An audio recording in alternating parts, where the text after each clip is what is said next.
last video that I might make a video showing how I built my forge and what I used, and show you that you don't have to have a lot of money to get started. I mean, if you're gonna do bladesmithing, blacksmithing, you're gonna be making stuff, so why not make most of your own tools? Make everything that you can make.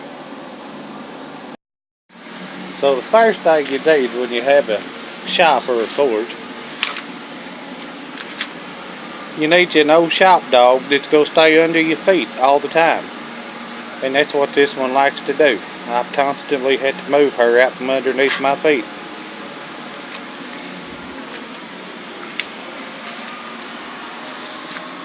This is the inside look of my forge.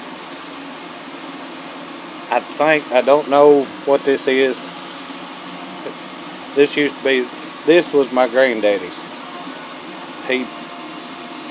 He was a blacksmith for years, which when I was growing up I didn't really get to see him do much blacksmithing. But anyways, he had originally put that together himself. Of course, he didn't have it inside of a washing machine. He had a table that he'd built and he'd put that in. I think it might be an old tractor rear end, some kind of old rear end of some sort.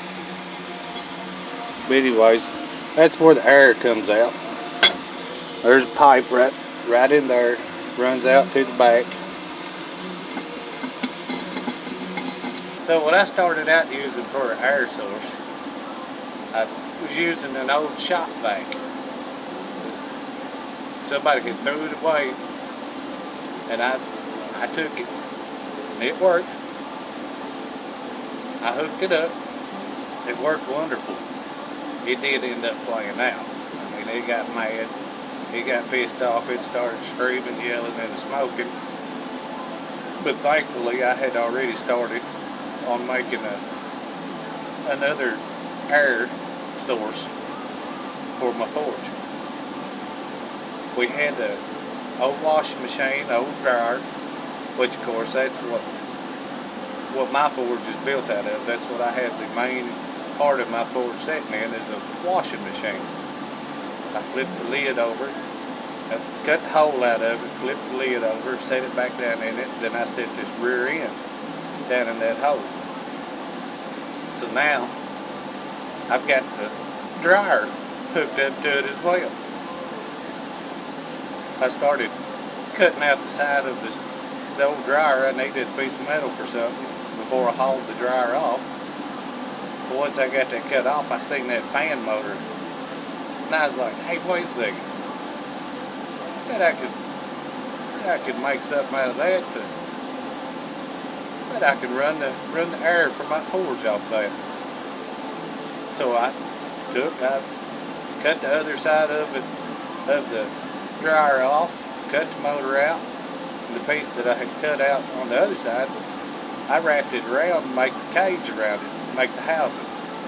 And then I started putting it together, and when I got it together, got it to where I could turn it on, I was amazed at just how much air that a dryer motor puts out. So when my shop vac crapped out on me, I hooked this up, and it was unbelievable. The difference that it made, the constant airflow, how quiet that it was. It works wonderful. So there we go. So far, I have no money at all in what I've done so far. All you have to do is be creative, look around, find stuff. You got to use your head. You don't have to go spend a whole lot of money to get started on just about most anything. And I'll show you the dryer motor. Show you what it looks like now. It does have the old trusty duct tape on it right now. I've still got a few improvements to do to it. I just ain't took time to do it yet. But everything that is hooked up with it, like the pipe that goes to the back, It came out of the dryer too. Just I cut it down, made it fit. That's not a good picture, I know. But that is the dryer motor. You can see where I've got it hooked in the back. It's got the on and off switch right there.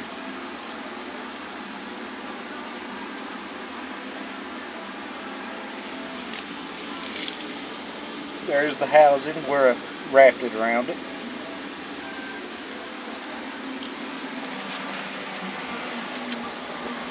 Another thing that I made for my forge.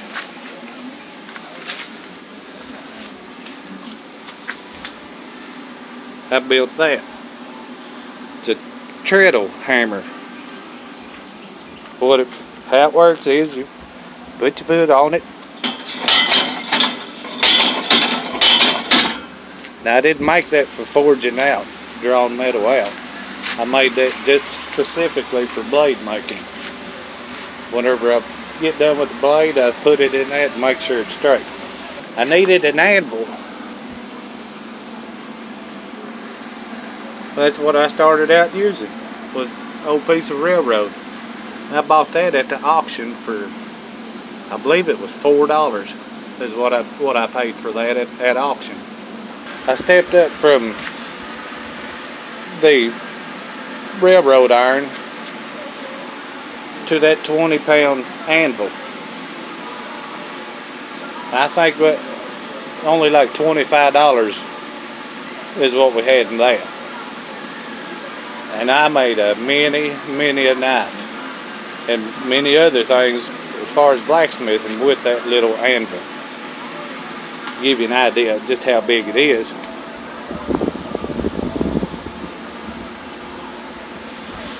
So then we found this on sale.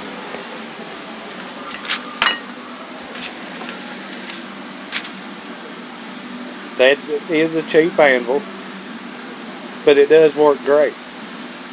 I've been using that for a pretty good while now. As you can tell, it hasn't hardly really done, I hadn't really done any damage to it yet. I mean, I put that in it, but I did that cutting piece of metal, so that's my fault.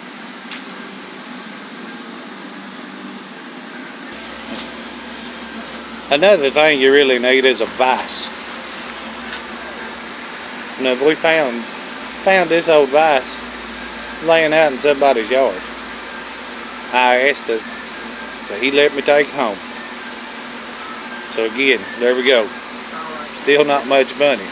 Which, even if you did have to go buy one, they're really, certain stores, they're really not that expensive. Especially if you just need one just to do bladesmithing or blacksmithing. You don't have to have the greatest, the best. It can get you the $50, $60 vise. So,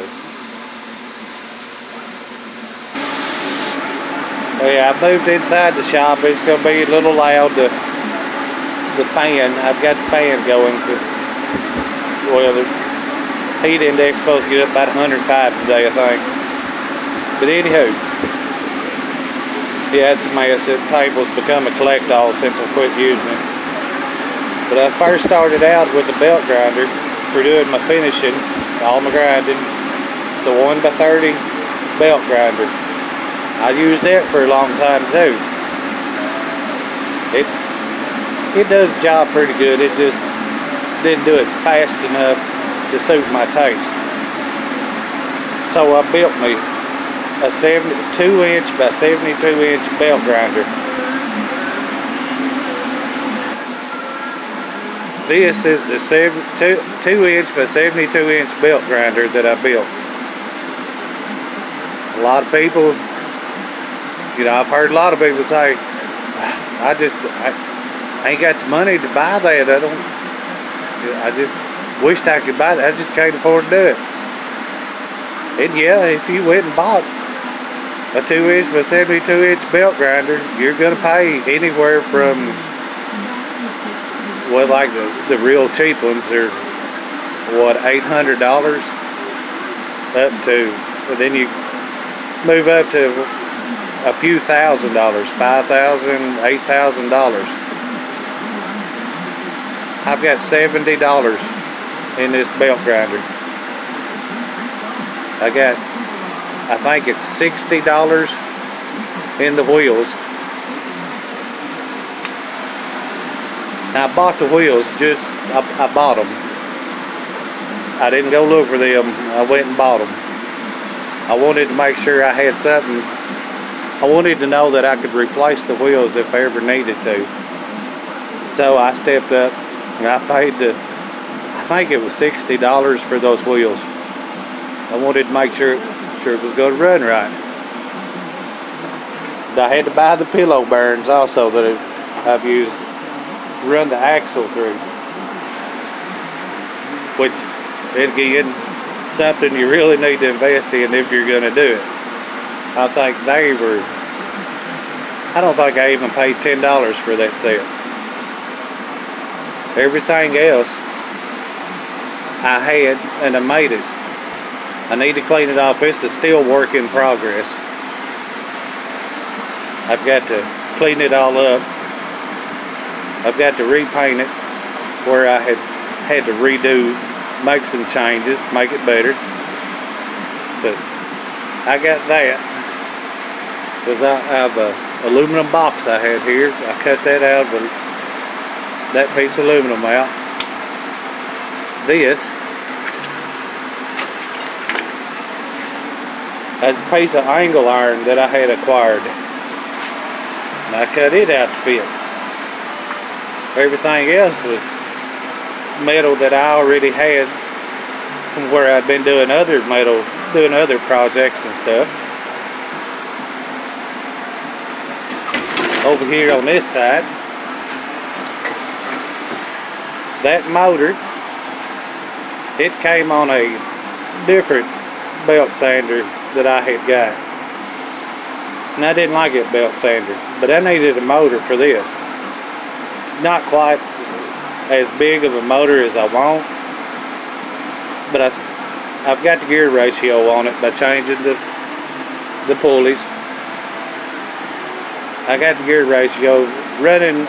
It's almost the speed that I'm on. I'm comfortable with it. I can use it. It works really good.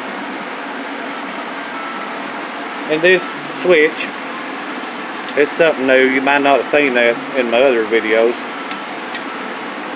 I finally hooked that switch up. Got that put together where I didn't have to plug it in the wall. Every once in a while, them wires was touching and throwing sparks, and I was afraid it was going to electrocute me, so I just stopped and took time just to fix that. So now that I've got a few trial runs, test runs in this thing, I know it's going to work good. So now I'm going to take it apart, clean it up, and repaint it, make everything match. Here's another feature of it, the tensioner. It's simple, and I've got one spring that did break back here, but I'd put two of them on it. Just drill a hole in a hole, put it in there, and it keeps the belt tight. That adjusts the tracking on the belt, and turn that bolt this way, that way, and it'll move that belt left to right. So there you go. $5,000 belt grinder. We'll just say I got $80 in that.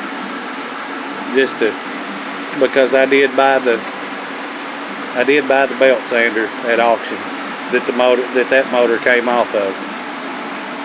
So less than $100, I've got a 2x72 belt grinder.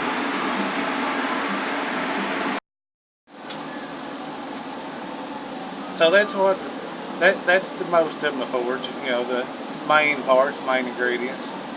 There are a few other things that are greatly needed, depending on what you're going to be doing. But you don't have to buy those either. You can make them. And I'll show you some of the tools that I made. Okay, these are my tongs.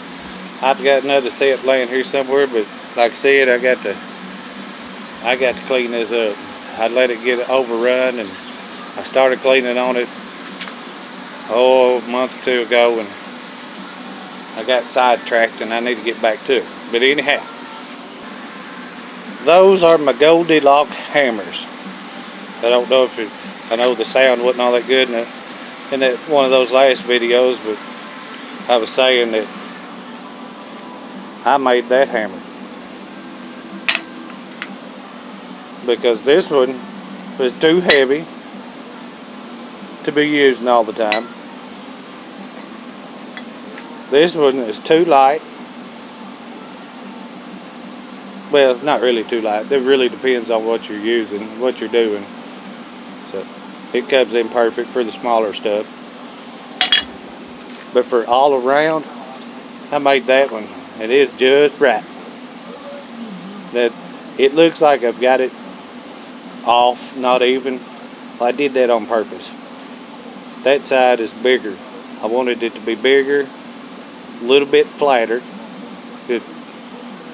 That way you're not moving the metal as much. That side, I made it just a little bit smaller, and it's more rounded. It'll move the metal a little faster when you're hitting on it. It's like taking a stick. Well, let me explain that one here in a second. This hammer, see how it's got that in it? If you want to start moving some metal really fast, you got to be really careful too. But you can start hitting it with that. But you got to hit it, if you're wanting to draw your metal out long ways, you've got to hit it that way, because it will push that metal out faster than it will with this side.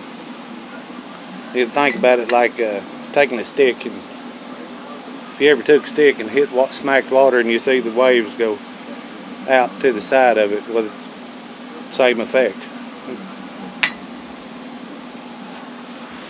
Now for the other tools that I made. Okay, so here is a couple of tools that I just recently made. And this is a fullering tool. I needed another good fullering tool for putting the fullers in my knife blades. And the first one I made it backwards. It turns out I needed it too. I'll show you that one.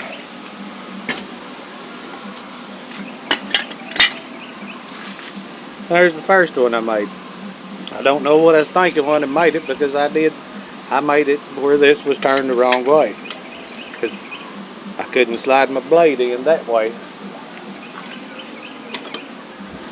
I couldn't slide my blade in that way to get the fuller, the length of the blade, and I was like, well, I gotta do that again.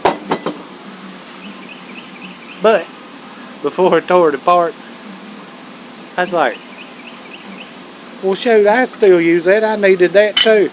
I could use that for making candle holders or anything else I need a fuller in, that I need to use the whole length and be able to not be limited like I am with the other one.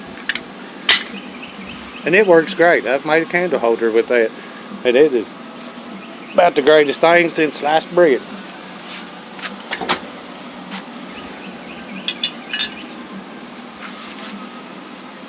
That's my first fullering tool that I made.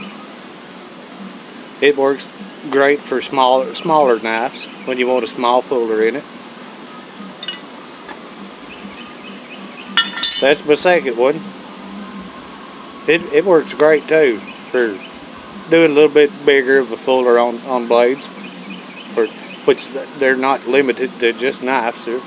You'll find when you start doing this that you need a fullering tool, and you don't realize just what kind or how many or how bad you need it until you need one.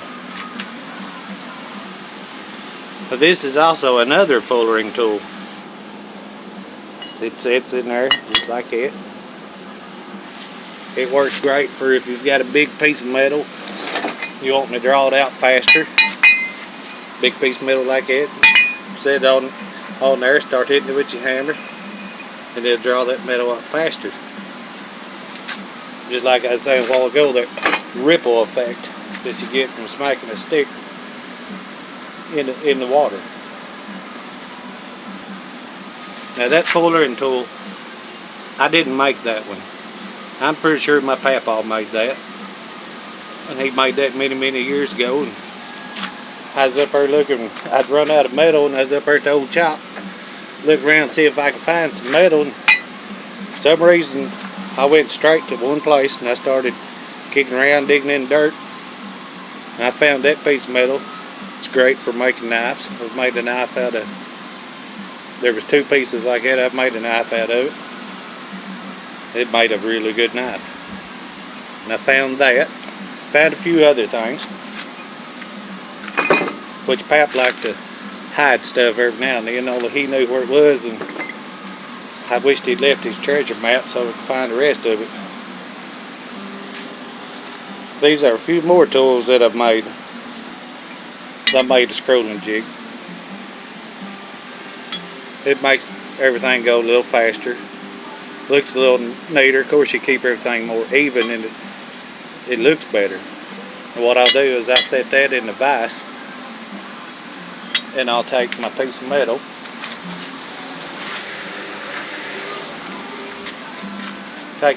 take my piece of metal, and I'll stick it in there, and I'll just start.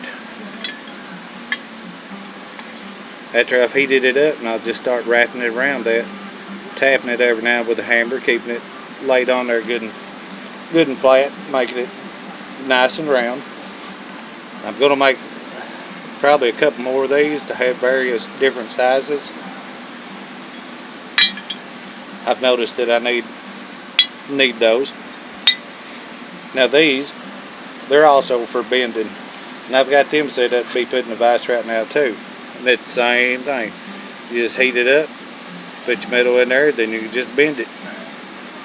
And you can even do that scrolling work with those. You just have to eyeball it. Just keep bending it, taking it around. And I found I started doing some horseshoes for a certain project I was doing. So I made me a jig for that too. I wanted to make the horseshoes all be as close to the same as I could, so I made that. I heat it up, put this in vise, heat the metal up, and then I can just start working around that. But I wanted small horseshoes too, so I made that one for small horseshoes. Works the same way. And there's two of the horseshoes that I made with it. Now they're just bent metal right now. I hadn't went back and I hadn't put any kind of little shapes or little lines or anything decorative into them yet. Which normally what I would do before, if I wanted the lines going around it, I'd put that in there before I ever bent the metal. Because it's too hard. Well, you can do it, but it's hard to put it in there after it's been bent. And there you have it. Everything that I just showed you, I have less than $200 invested in. And most everything that I did over the years. So basically, it didn't really cost $10. I didn't have to put out but just a few dollars here and there over a few years. And one last thing. Don't forget about your shop dog or dogs. If a person ever decides to build a forge and start doing this, you have to be mindful of everything that is around you, who's around you, especially your dogs, because they do like to get under your feet.